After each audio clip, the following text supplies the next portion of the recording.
At 2 in the morning, an AI data center does not sleep. The servers are still running. The cooling system is still running. The electricity bill is still running. And somewhere after the keynote is over, after the demo goes viral, after the headline says AI is changing everything, one person is still asking the question nobody wants to put on the thumbnail. Who pays this back? That is the wall AI is running into now. Not a technology wall, not a hype wall, a payback wall, because the next phase of AI will not be decided only by who builds the biggest model, buys the most chips, or announces the most aggressive data center plan. It will be decided by something much colder.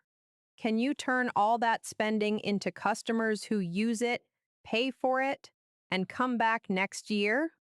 That is the part many AI headlines hide. They show the factory. They show the chips. They show the demo. They do not always show the bill.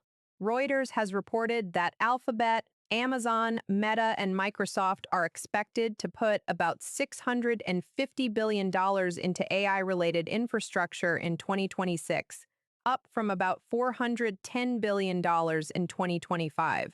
That is not one more software update. That is big tech turning AI into power contracts, data centers, cooling systems, chips, fiber, leases, debt, and long-term commitments. So here is the uncomfortable shift. The first AI race was about building capacity. The next AI race is about recovering the cost of that capacity. And I am going to take a side. The useful debate is no longer, is AI real or is AI fake? AI is real. The harder truth is that a real technology can still punish the wrong business model. A company can have real demand, real customers, real engineering, and real AI capability, and still hit a wall if the money coming back is slower, weaker, or less repeatable than the money going out. That is the AI payback wall. And the companies that survive it will have to do four boring things better than everyone else. Build it, fill it, bill it, renew it, miss one of those four. And the most impressive AI story can become a very expensive waiting room. Now picture two AI data centers, same chips, same size, same futuristic presentation, same glowing investor slide. The first one is full. Customers are running real workloads. Those workloads are connected to daily business. The customers are paying. They are expanding. They are renewing. That building looks like a fortress. Now picture the second one. The lights are on, the cooling system is running, the power contract is locked in, the debt is real. But the customer demand is not full yet. The usage is uneven. The revenue story is still vague. The company is still explaining why the payoff is coming later. That building may look identical from the outside, but inside the business model, it is a completely different object. The first one is control. The second one is cost. That is the whole episode. AI infrastructure is not automatically a moat. It becomes a moat only when enough paying demand shows up. This is why AI capex, AI data centers, and AI infrastructure bottlenecks are becoming the real AI story. Not because models stopped mattering. Models still matter, but model progress now has to pass through infrastructure economics. For the last few years, the AI question was simple. Who has the chips? Who has the model? Who has the engineers? Who can announce the biggest build-out? That was the build phase. The payback phase asks a different set of questions. Who is using it? How often? What budget pays for it? Can the company charge enough? Will the customer renew? That is where the AI economy starts to split. And this split is the real value shift. The first group is infrastructure owners with real demand. For them, the payback wall may not be a wall at all. It may become a gate that competitors cannot pass. If a cloud platform owns scarce capacity, fills it with real customer workloads, and connects that usage to enterprise contracts, then expensive infrastructure can become strategic control. The more full the system gets, the stronger the owner becomes. But that only works if the machine stays full. An AI data center is not valuable because it looks powerful.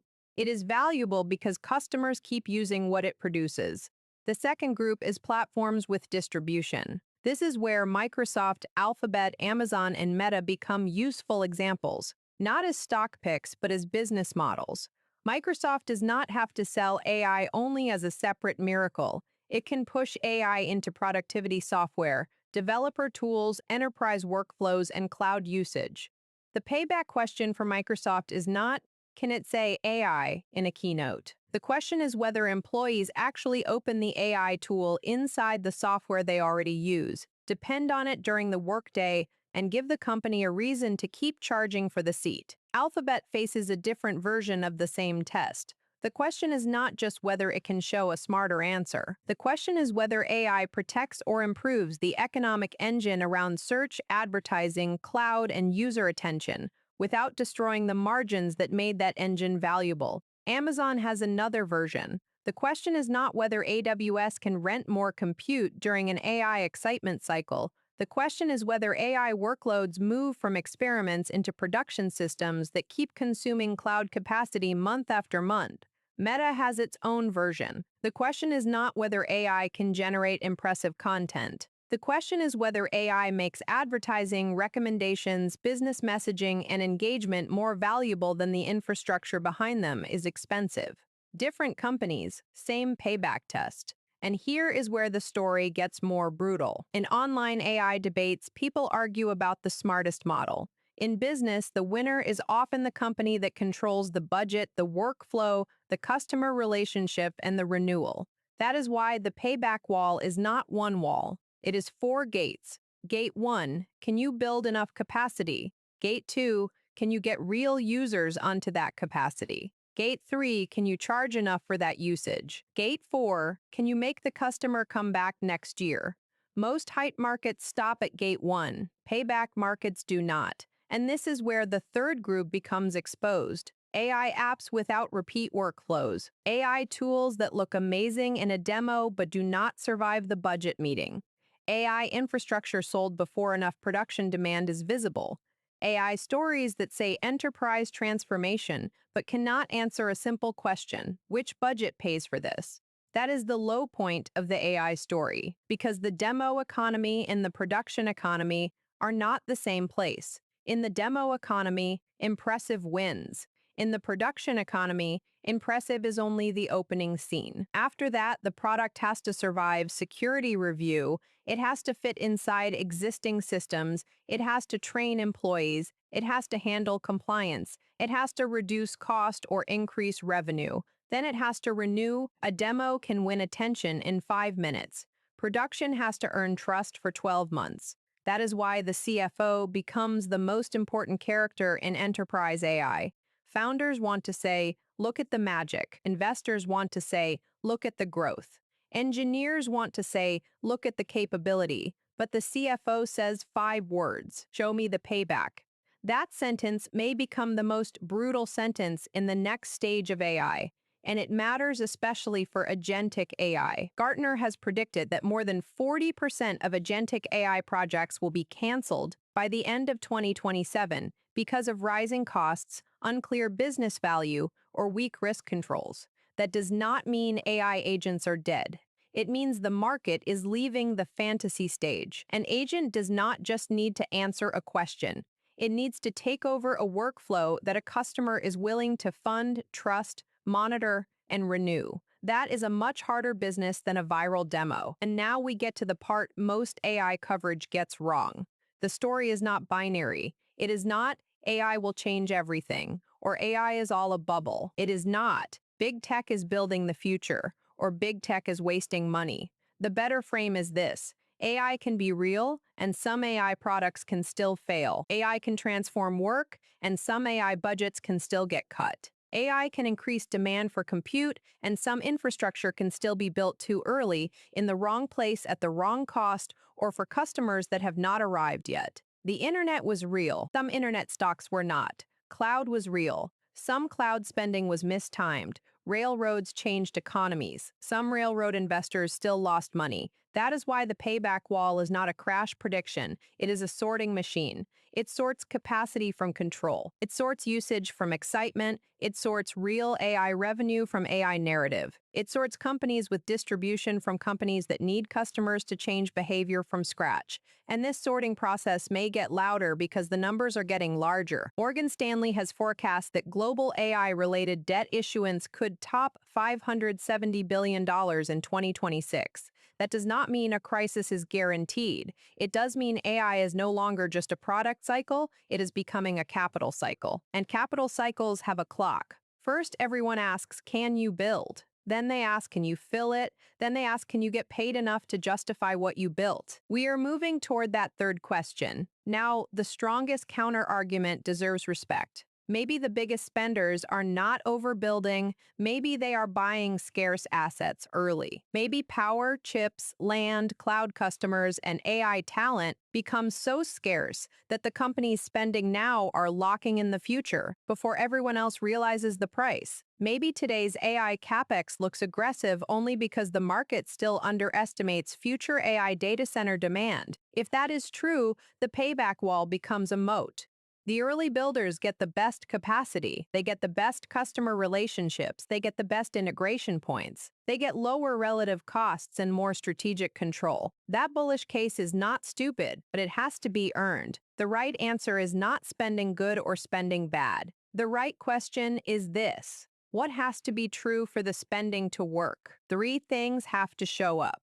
First, the expensive machine has to be full. The professional word is utilization, but the simple version is this: did the company build a giant AI factory that customers actually use, or did it build a giant AI factory waiting for demand that is still mostly promised? On a slide, both can look powerful. In the business model, one is an asset and the other is a bill. Second, the money has to come back in a clean way. The professional phrase is revenue quality. But the simple version is this: is AI revenue repeatable? Are customers paying more because AI is embedded in work they actually do? Are cloud workloads moving from experiments into production?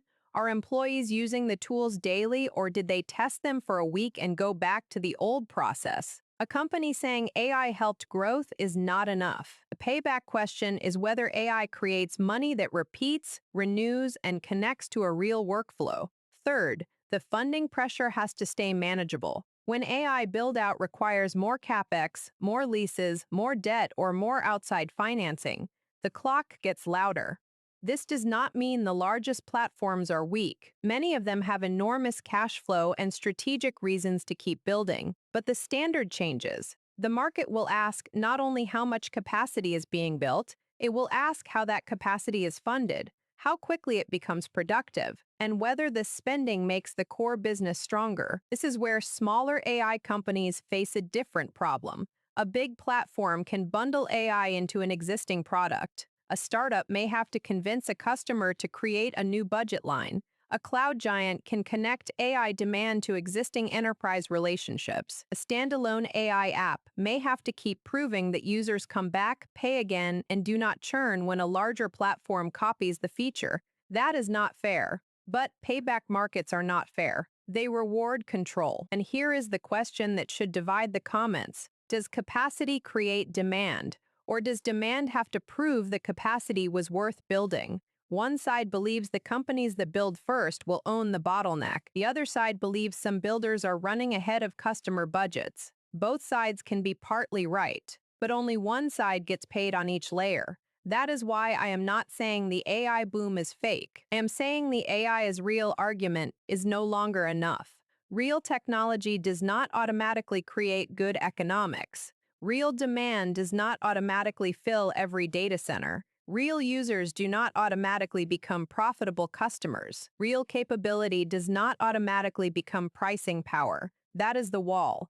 So for the next 6 to 18 months, do not only watch the next model launch, do not only watch the next chip order, do not only watch the next data center announcement, watch the payback. Watch whether enterprise AI pilots move into production.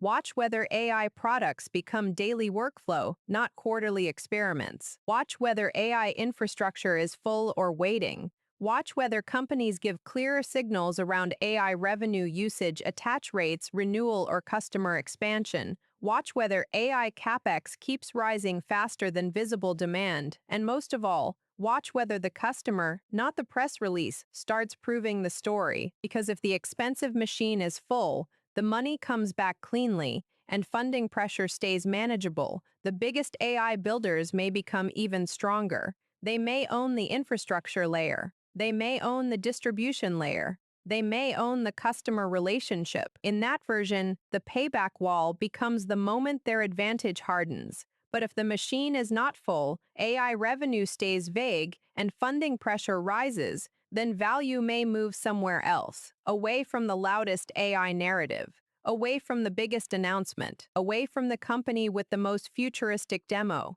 toward the company with the cleanest AI economics. That is my side. The next AI winner will not be defined by who spends the most. It will be defined by who turns spending into control. Build it is not enough. Fill it, bill it, renew it. That is the AI payback wall, and it may be the most important business test in the next phase of the AI economy. If you want AI analysis that looks past model hype and stock calls and focuses on where value is actually moving, subscribe to Value Shift. In the first phase of AI, the headline was the build-out. In the next phase, the signal is the payback. The headline is temporary. The value shift is not.